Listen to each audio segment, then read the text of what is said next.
कहानी की शुरुआत होती है रसल नाम के एक आदमी से जो जेल में बैठकर अपनी कहानी बता रहा था। उसके मुताबिक उसने एक ऐसी डकैती को अंजाम दिया था जिसका पर्दाफाश आज तक कोई पुलिस वाला नहीं कर पाया। फिर वो शुरुआत से बताता है कि उसने इस कारनामे को कैसे अंजाम दिया। जिस दिन उन्हें बैंक में चोरी करनी थी उस दिन वहाँ कई देशों के नागरिक मौजूद थे। इसके बाद बैंक में एक आदमी आया जिसने सफेद यूनिफॉर्म और चश्मा पहना था। तभी उसके पीछे ऐसी ही यूनिफॉर्म वाले कई नकाबपोश लोग घुस आए और फिर पहले आदमी ने भी अपना चेहरा ढक लिया। उन्होंने तुरंत बैंक का दरवाजा बंद किया और अचानक अपने हथियार निकाल लिए, जिससे वहां मौजूद सभी लोग बुरी तरह डर गए।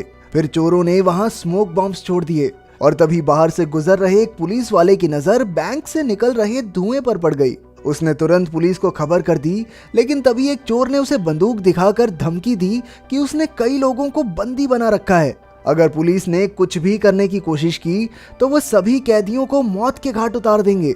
इसके बाद उस पुलिस वाले ने जल्दी से पुलिस फोर्स बुलवाई और बाहर के लोगों को बैंक से दूर हटाने लगा। फिर हम डिटेक्टिव फ्रेजियर को देखते हैं। जैसे ही उसे डकैती की खबर मिली तो वो अपनी टीम के साथ बैंक के बाहर पहुंच गया। कुछ ही पलों में पुलिस ने बैंक को चारों ओर से घेर लिया और तो और वहां देश भर के टीवी चैनल भी इकट्ठा हो गए थे। उधर बैंक के मालिक को भी खबर मिली कि उसके बैंक में चोर घुस आए हैं और लोगों को बंदी बना लिया गया है। इधर डिटेक्टिव फ्रेजर और डिटेक्टिव मिलर ने अपनी जांच शुरू कर दी थी। वहीं बैंक में चोरों ने सभी हॉस्टेजेस को एक जगह इकट्ठा किया और सबके फोन जब्त करके एक लिफाफे में डाल दिए। लेकिन बैंक में काम करने वाले पीटर ने उनसे कहा कि वो अपना फोन घर पर ही भूल आया है। तब एक चोर ने किसी का फोन लेकर पीटर के नंबर पर कॉल किया और तभी ऑफिस से उसका फोन बजने की आवाज आने लगी। अब बेचारे पीटर की हवा टाइट हो चुकी थी और उसने चोरों से माफी मांगना शुरू कर दिया। लेकिन गैंग लीडर गुस्से में उसे घसीटकर ऑफिस में ले गया और उसे तब तक पीटा जब तक वो बेहोश नहीं हो गया। आखिरकार उसने बाहर आकर सबको धमकाया कि जिसने भी चालाकी करने की कोशिश की उसका यही हाल होगा। इसके बाद उसने सभी हॉस्टेजेस के कपड़े जबरदस्ती उतरवा कर उन्हें बिल्कुल अपने साथियों जैसे कपड़े पहना दिए। उधर देश भर में डकैती की खबर आग की तरह फैल चुकी थी। तभी बैंक में मौजूद एक बूढ़े आदमी को दिल का दौरा पड़ गया, इसलिए चोरों को मजबूरन उसे बैंक से बाहर भेजना पड़ा।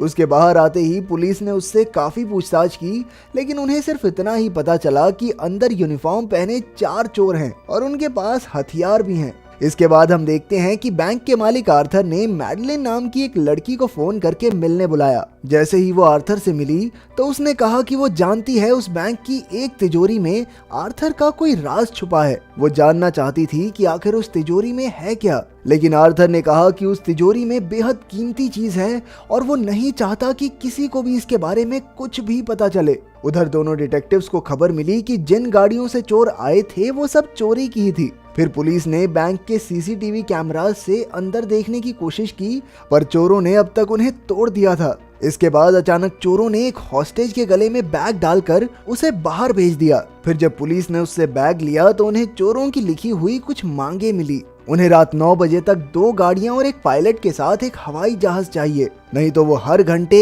एक आदमी को गोली मार देंगे। उसी वक्त आर्थर ने वहां आकर बैंक के हालातों के बारे में पूछा, लेकिन डिटेक्टिव्स कहने लगे कि वो खुद उसे हर पल की खबर देते रहेंगे।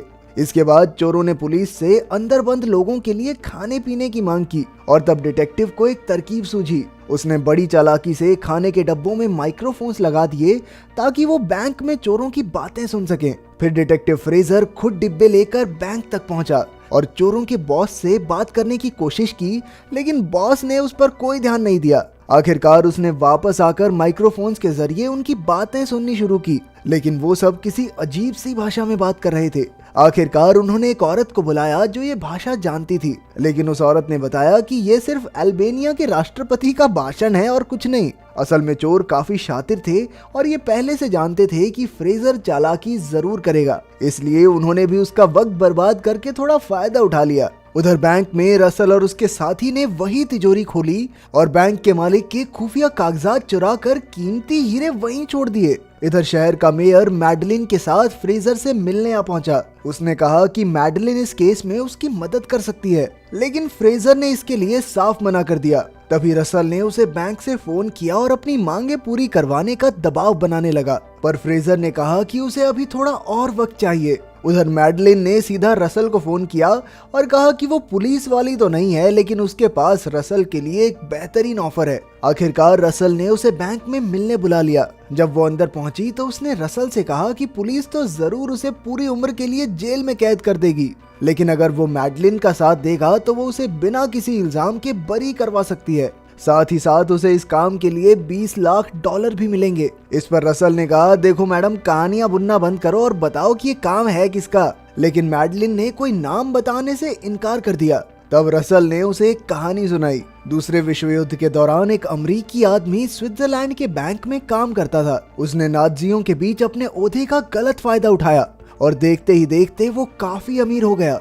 उसी पैसे से उसने ये बैंक खोला और वही ये आदमी है जिसने मैडलिन को उसके पास भेजा है। अब मैडलिन भी समझ गई कि आज उसका पाला एक टक्कर के आदमी से पड़ा है, तो उसने सीधे सीधे डील की बात की। उसे रसल को बचाने के बदले तिजोरी में रखे वो खुफिया कागज चाहिए थे। फिर रसल ने उसे एक कागज दिखाया, लेकिन उसने वो मैडलिन को देने से साफ इनकार कर दिया। आखिरकार मैडलिन चुपचाप वहाँ से चली गई। उसके बाहर आते ही फ्रेजर ने उससे चोरों के बारे में पूछा, तो मैडलिन कहने लगी कि उसे पूरा विश्वास है कि चाहे कुछ भी हो जाए लेकिन रसल किसी को मारेगा नहीं, वो सिर्फ अपनी बात मनवाने के लिए धमकियां दे रहा है। अब फ्रेजर ने रसल को फोन किया और कहा कि हवाई जहाज तैयार है, लेकिन उससे पहले वो खुद बैंक में जाकर कैदियों की जांच करना चाहता है। रसल मान गया और फिर फ्रेजर बैंक के अंदर पहुंचा। उसने बैंक के सारे कमरों में मौजूद हॉस्टेजेस से बात की और उनकी सलामती देखकर वो बैंक से बाहर जाने लगा। जाते जाते उसने कहा कि चाहे जो भी हो वो रसल को उम्र कैद की सजा दिलवा कर रहेगा। पर रसल ने भी पूरे कॉन्फिडेंस से कहा कि भाई मैं तेरी आंखों के सामने से निकल जाऊंगा और तू मुझे पहचान भी नहीं पाएगा। ये सुनकर फ्रेजर ने अचानक उस पर हमला कर दिया, पर एक दूसरे चोर ने पीछे से उसके सर पर बंदूक रख दी। फिर रसल ने कहा, अगर अब हमारी मांगे पूरी नहीं हुई ना तो ये सब के सब एक एक करके मरेंगे, समझा। आखिरकार फ्रेजर वापस पुलिस टेंट में लौट आया और अब उसे भी यकीन हो चुका था कि रसल किसी को जान से तो नहीं मार सकता। उसी वक्त एक ऑफिसर ने वहां आकर फ्रेजर को बताया कि उसे केस से निकाल दिया गया है और उसकी जगह अब कोई और डिटेक्टिव लेगा। असल में जो नया कैप्टन था वो बैंक पर हमला करके आम लोगों को चोरों से आजाद करवाने का प्लान बना रहा था, और तो और उन्हें बॉम्ब्स को भी ढूंढना था जो चोरों ने बैंक में लगाए थे। उधर फ्रेजर को अचानक चोरों के भेजे हुए बैग में एक डिवाइस मिला, तो उसे समझ आया कि अब तक वो चोर पुलिस की सारी बातें सुन रहे थे। उसने तुरंत कैप्टन को फोन करके बैंक पर हमला करने से रोका, क्योंकि चोर पहले से ही इस बारे में जानते थे। वहीं बैंक के अंदर चोरों की गैंग सच में पुलिस का सामना करने की तैयारी कर रही थी। उन्होंने सारे हॉस्टेजेस को इकट्ठा करके पहले माले पर भेज दिया और नीचे के माले पर जबरदस्त धमाके कर दिए। फिर उन्होंने सभी हॉस्टेजेस को रिहा कर दिया और खुद भी भगदड़ में उनके साथ ही बाहर आ गए। तभी कैप्टन ने सभी पुलिस वालों को गोलियां चलाने से रोका, क्योंकि अंदर फंसे सारे आम आदमी बाहर आ रहे थे। पुलिस ने सबको गिरफ्तार कर लिया और सीधा बैंक में घुसकर चप्पा चप्पा छान मारा, लेकिन उन्हें चोरों का नामो निशान तक नहीं मिला। हैरानी की बात तो ये थी कि चोरों ने पैसों को तो हाथ तक नहीं लगाया, और तो और उनके सारे हथियार भी नकली थे। अब वो समझ गए कि सारे चोर बाकी लोगों के साथ ही बाहर निकल गए हैं, इसलिए उन्होंने एक एक इंसान से कड़ी पूछताछ की। लेकिन इतनी कोशिश के बाद भी वो असली चोरों की पहचान नहीं कर पाए, क्योंकि उनके चेहरे तो किसी ने नहीं देखे थे। आखिरकार सरकार के ऑफिसर्स वहां पहुंचे और उन्होंने फ्रेजर को कोई सबूत न मिलने की वजह से केस बंद करने को कहा। फ्रेजर ने वहां तो हाँ कर दी, लेकिन वो इस केस को सुलझाए बिना मानने वाला नहीं था। उधर मैडलिन बैंक के मालिक आर्थर से मिली और उसे बताया कि रसल ने वो खुफिया फाइल चुरा कर अपने पास रख ली है, ताकि आर्थर उसके खिलाफ कोई कदम न उठा सके। असल में उस फाइल के अंदर आर्थर के खिलाफ सबूत थे कि कैसे उसने दूसरे विश्व युद्ध के दौरान यहूदियों के साथ बदसलूकी करके नाज़ियों से करोड़ों रुपए कमाए थे, और शायद इसी कारण से चोरों ने आर्थर से बदला लेने के लिए बैंक में डाका डाला।